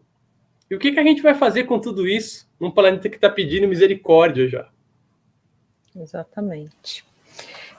Tem uma pergunta aqui, Fernando, da Juliana Meneghel. Às 6 horas ela fez 6:06. Boa tarde, parabenizo o professor Atique por sua fala. Gostaria que comentasse sobre obras modernas icônicas que são completamente retomadas ao seu projeto original e se transformam em uma espécie de museu, perdendo a sua função original, tendo talvez como exemplo máximo o pavilhão de Barcelona, do Mies van der Rohe, reconstruído, ou tantas outras casas modernistas paradigmáticas. Como já ouvi de outros pesquisadores, às vezes parece que se quer preservar o projeto moderno. Existe uma pesquisadora espanhola cujo livro se chama La Clonación Arquitectónica, né, a clonagem arquitetônica, a Ascensión Hernández, que eu gosto muito. É um livretinho bem breve e cujo mote de pesquisa dela é exatamente este. Por que que para o moderno nós aceitamos as réplicas e reconstruções e para os outros edifícios de outras épocas nós não aceitamos? Uma das justificativas que ela amealha junto aos defensores é que eles são temporalmente mais próximos da gente e por isso nós poderíamos, a partir da civilização industrial, refazer todas as suas peças e colocarmos nos seus devidos lugares. Isso leva há uma possibilidade de intervenção e de prática restaurativa muito pouco notável da perda, né? Quase uma conservação ordinária, uma manutenção. Só que quando a gente chega em alguns edifícios icônicos, como é esse caso citado do pavilhão de Barcelona do Mies van der Rohe e também do pavilhão Esprit Nouveau do Le Corbusier, a gente chega em duas situações muito complexas. Uma, o pavilhão do Mies foi um pavilhão pensado para ser temporário, porque ele estava dentro de uma exposição universal. Acabou a exposição. Ele poderia ter sido mantido, como vários outros que ficaram ali, poderia, mas a Alemanha, né? A gente tem que lembrar toda a ascensão política que aconteceu nos anos 30 e até mesmo os problemas que estavam ligados a essa civilização.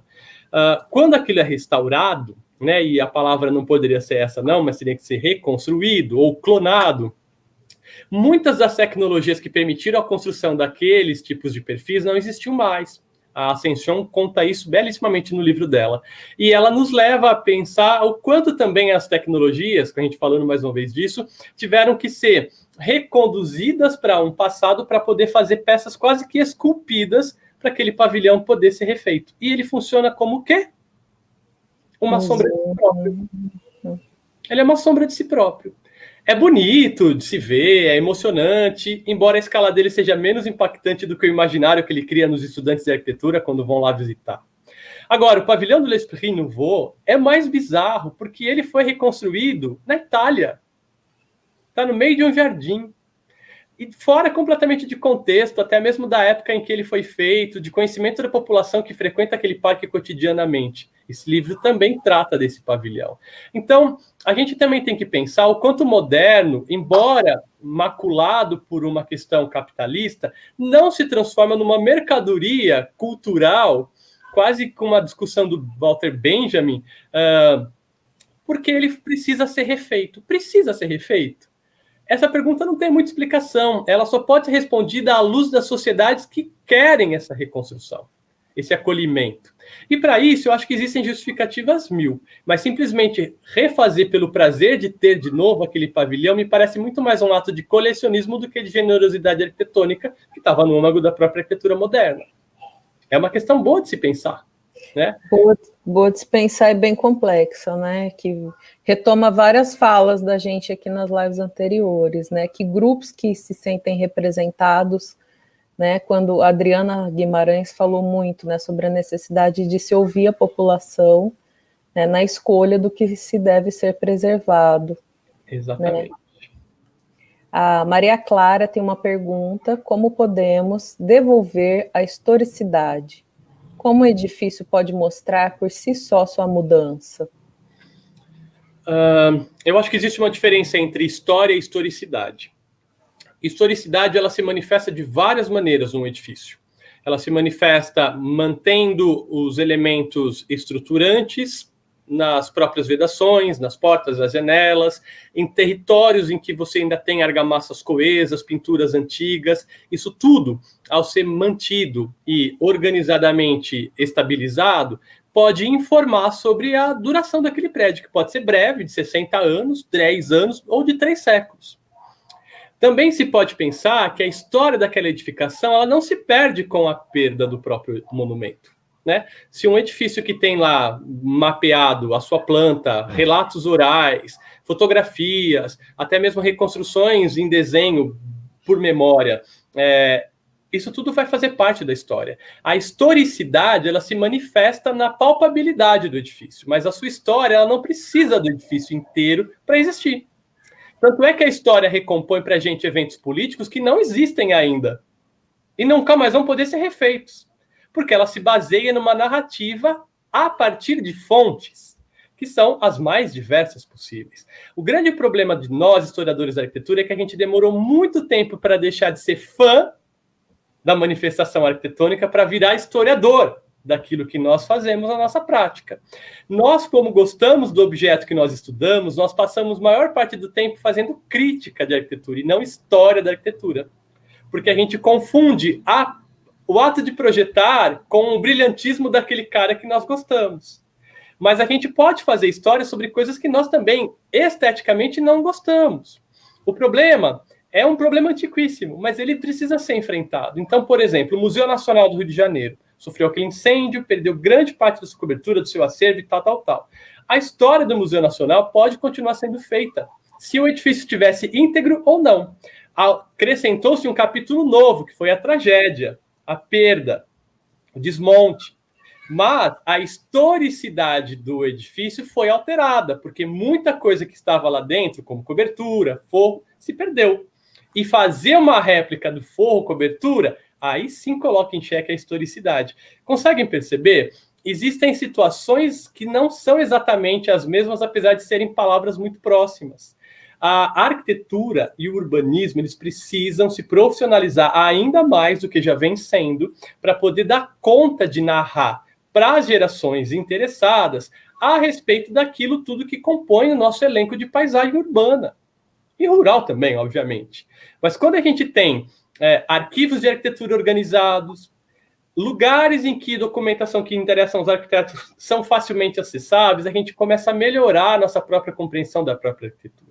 Se a gente for depender só dos prédios, a gente vai continuar tendo um problema enorme, que é, se o prédio desaparece e a gente não fez nosso trabalho de inventariação ou de organização de arquivos, a gente vai ficar sem nada. Perde a obra e perde a documentação. E aí, qual é a grande situação? Vamos fazer uma réplica. Notem, é necessário. A gente está começando agora a pensar no Brasil arquivos de arquitetura especificamente. Os arquivos municipais que guardam informações sobre nossas áreas, urbanisticamente, arquitetonicamente, muitos deles não conseguem se organizar. E eu vou dizer mais, a gente está vivendo uma época em que grande parte das prefeituras do país estão aprovando projetos por mancha, por perímetro. A gente não tem nem a espacialidade das obras que estão sendo feitas mais. Daqui 30 anos, quando a geração que hoje está se formando for fazer algum tipo de intervenção, de restauro ou de história mesmo sobre as nossas cidades, não vai ter mais fonte sobre aqueles bens. Porque eles vão ser simplesmente perímetros desenhados, instalados no meio de um lote como a zona X do plano diretor daquela época. Isso é preocupante. Por um lado, facilita a vida do cara da prancheta, do arquiteto prático, mas piora bastante a possibilidade de um outro prático, que é o próprio restaurador, que não vai ter, inclusive, a documentação sobre a obra que está sendo chamada a intervir. São vários problemas sobrepostos, né? Da dificuldade de manutenção dos nossos arquivos. Tivemos recentemente em Maceió mesmo o desmonte, né? Da Cerveal, que é onde tem uma grande quantidade de arquivos. E todo mundo passa pelos mesmos perrengues quando vai acessar uma Secretaria de Obras da cidade para procurar, né, no meio de insetos, né, e de um monte de problemas, né, com uma planta. Isso quando não encontra, realmente, Fernando, é isso mesmo.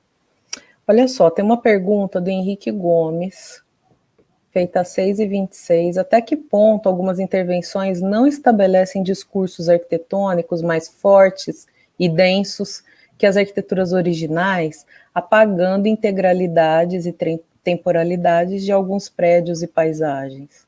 Eu acho que na grande maioria é aquilo que eu dizia tempos atrás aqui na fala, de que ainda temos o raciocínio da arquitetura autoral e de que fazer restauro é não ser autoral, né? É ficar subserviente.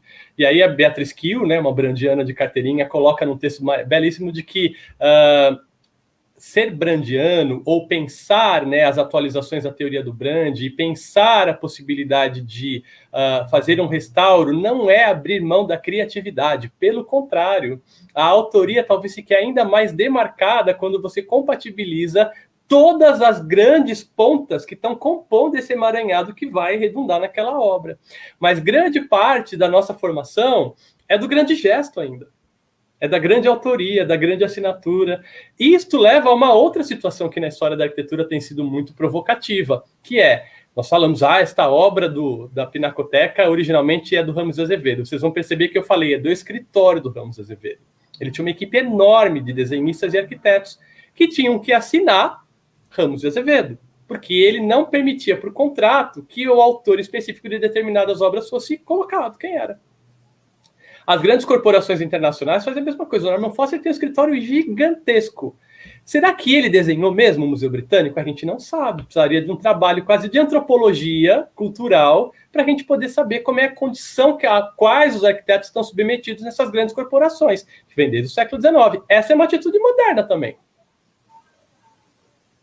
A gente tem que pensar isso. Então, a gente ainda vive um território muito complicado, que dependendo de quem está fazendo a obra, vai aparecer o nome do grande gesto, ou do grande dono da lapiseira, ou do grande conhecedor da estrutura pensada para aquela obra. Mas quem operacionalizou e desenhou, ou colaborou com a obra, é cada vez mais difícil de acessar.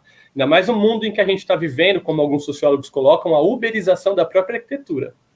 Você encomenda maquete eletrônica para um terceiro, o desenho no ArchiCAD para um terceiro, BIM, que é o mais avançado para projeto agora, e aí você vai lá e pega a RRT no seu nome. Sim, como é que compartilha a autoria? É uma obra aberta? A gente está voltando a essa situação? É uma situação que os sociólogos que estão estudando as profissões estão se debatendo em várias áreas, mas na arquitetura ela é fundamental. Sim. Essa pergunta do Henrique, né, sobre as intervenções não estabelecerem esses discursos, cai na velha contradição moderna.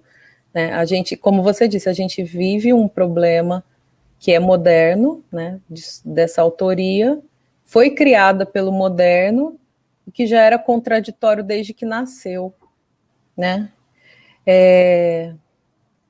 Sim, essa foi a última pergunta do Henrique. Eu queria, não sobre a sua fala, eu queria falar para algumas pessoas que têm perguntado durante a live, muita gente, professor, como se registra a presença? Pessoal, como a gente fez essa aula com o professor Fernando, né, e a de ontem e a de amanhã vai ser também, pelo SIGA, pelo próprio SIGA, vocês vão receber um questionário ao final, onde vocês vão registrar quais lives vocês participaram, e aí a gente vai ter o controle de carga horária, fiquem tranquilos, tá?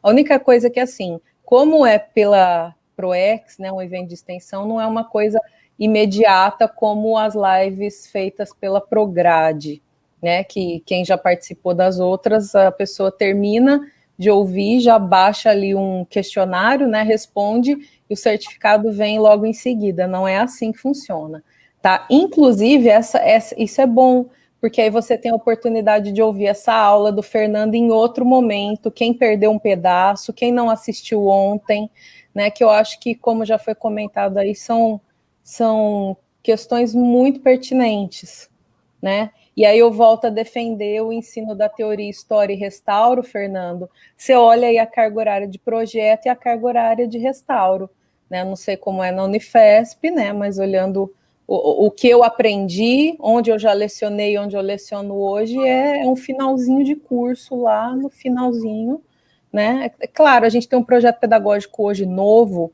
que felizmente já coloca já conversa mais arquitetura com urbanismo, coloca a teoria e a história já permeando, né, dando o mote para projeto, sem dúvida. Mas eu acho que isso ainda não está incorporado nos atuadores de projeto, né? É isso, eu acho que a gente tudo precisa de educação para o patrimônio, né? Tanto para as pessoas quanto para quem é arquiteto também. E é uma formação constante. A gente nunca vai poder parar de estudar. Porque a tecnologia muda, a sociedade muda e as nossas dinâmicas de intervenção vão sendo cada vez mais próximas da nossa própria época. Então, se a gente acha que com o que a gente aprendeu em 5 anos de graduação, a gente está pronto para o mercado, a gente está enganado, porque a gente vai sendo atropelado por outras coisas que vão surgindo. E essa atividade, né, da nossa área, de pensar o patrimônio, ela precisa ser constantemente atualizada, porque o patrimônio é um campo guloso. Ele não se contenta com o cardápio que já foi apresentado. É um jantar sem fim. Ele está sempre trazendo novos pratos e novos sabores para que a gente dê conta. Então, aquilo que na época que nós fizemos graduação eram temáticas importantes para nós, hoje a gente já está lidando com várias outras, né?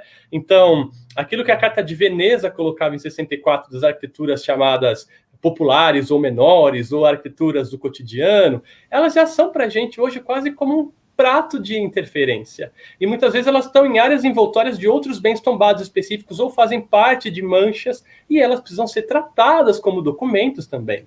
A gente não pensava nisso antes. Era muito costumeiro. Chegava lá, essas casinhas aqui a gente vai tirar porque aqui precisa pôr a entrada magistral do meu edifício. Hoje, com a legislação cada vez mais protetiva ou em processo de contemporização a partir das demandas sociais, a gente tem que estar treinado para entender isso também. Mas é uma coisa que estava lá em 64 que a gente, nos anos 90, não tinha que lidar. Hoje é impossível passar por elas sem saber lidar com isso. Como legislação ambiental, como legislação de emissão de poluentes, isso tudo faz parte da nossa dinâmica. Agora, existe um texto belíssimo da historiadora Ana Luísa Martins, que trabalhou mais de 30 anos no Conselho do Patrimônio do Estado de São Paulo, no CONDEFAT, que exatamente trata disso. Fontes para o patrimônio cultural. O primeiro parágrafo dela, ela já fala: é impossível definir quais são, porque o patrimônio é um campo guloso. Existem fontes que vão informar sobre a necessidade ou não de patrimonialização, do restauro ou da inventariação, que vão surgir década a década, porque a sociedade vai trazendo outras demandas. Isso é lindo, porque nos mantém vivos, mas também é um grande desafio. Até porque a noção de patrimônio já não é do patrimônio, né? É do patrimônio cultural, que abrange o material e o imaterial. Né, que está mudando constantemente. Aí, já que a gente falou de material, a gente já está finalizando, eu vou chamar a Adri Guimarães, que é para entrar com a gente. Ai, obrigada, professor Fernando. Eu queria parabenizar e dizer o quanto me alegra ouvi-lo falar sobre as teorias contemporâneas do restauro, sobretudo de Brand, né, que faz parte da minha formação, e falar que isso me deixa muito feliz, assim, me sinto abraçada, porque eu acho que o Brand é muito mal compreendido, porque ele é mal estudado, não se aprofunda a teoria do Brand, como ela precisa, para que ela seja posta a serviço da arquitetura. Então, quando você comenta que a gente vê muito mais facilmente as suas teorias serem utilizadas em outros suportes que não o arquitetônico, mas a gente entende que ele é muito, né, fácil, não sei se ele é fácil, mas é que ele é muito possível de ser utilizado, né, do ponto de vista da arquitetura. Muito, mas a gente precisa aprofundar. E eu fiquei lembrando de uma apresentação que nós tivemos aqui com a professora Maria Eli, que é do MPSECRE da UFBA, e que ela fala exatamente sobre a necessária formação do arquiteto nesse sentido, porque eu já tive muitas experiências de não conseguir dialogar sobre o projeto de restauração, porque nós não falávamos entre arquitetos a mesma língua. Uhum. Então, é muito difícil quando nós temos que expor um projeto, ainda que para arquitetos, utilizando essa linguagem teórica, conceitual, quando nós não dialogamos com profissionais com essas mesmas formações, né, que têm no aprofundamento teórico o seu lastro de desenvolvimento, de suporte para esses atos projetuais, né? Então, quando a gente te escuta, né, isso parece uma coisa tão mais suave, tão mais leve, né, e tão palpável, né, que é difícil da gente ver em outros tantos profissionais, inclusive alguns profissionais bastante renomados no mercado brasileiro, né, que têm obras incríveis, de grande importância histórica, artística e cultural, mas que nós não conseguimos ver ali, né, refletidos esses conceitos tão importantes e que poderiam proporcionar àquela obra de arquitetura, de fato, uma intervenção restaurativa, né, do ponto de vista do Brandi, sobretudo. Parabéns, era só o comentário que eu queria fazer para finalizar. Obrigado, Adriana. Muito gentil tudo que você coloca. Mas compartilho contigo. Eu acho que a agrura é essa. Nós falamos linguagens muito diferentes, sendo que nós podíamos convergir, pelo menos, né, para uma mesma linguagem com compreensões diferentes da intervenção. Mas eu acho que a gente ainda vive um desafio de poder entronizar, viabilizar uma discussão que é fundamental e que não é, de forma alguma, algo que vai nos alijar da prática arquitetônica.